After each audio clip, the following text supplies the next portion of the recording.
नमस्कार मित्रांनो, गाडी आलेली आहे मारुती सुझुकी कंपनीची स्विफ्ट गाडी 2014चा मॉडेल आहे. MH49 म्हणजे नागपूरची पासिंग आहे.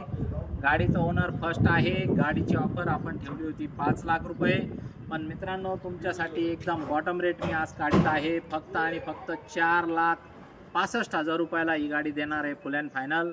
मित्रांनो गाडी अत्यंत गुड कंडिशनमध्ये आहे. या तुम्ही बसा, बघा, बोला आणि फायनल करून गाडी घेऊन जा. या नंबरला व्हॉट्सअपला हाय पाठवा. लोन तुम्हाला 3.5 लाख रुपयेपर्यंत होऊन जाईल. गाडीचा हप्ता तुम्हाला 10,000 रुपयेपर्यंत येऊ शकतो. स्विफ्टला 22-23चा ॲव्हरेज असतं मित्रांनो, आणि महाराष्ट्राची एकदम राणी गाडी आहे मित्रांनो. 100% हिला खूप मार्केट आहे. तुम्ही व्हॉट्सअपला हाय पाठवून आमच्या इतर गाड्यांचे स्टॉकचे फोटो व्हिडिओ मागू शकता आणि पूर्ण कॉल करून बाकीच्या गाड्यांची देखील आमच्याकडनं माहिती घेऊ शकता.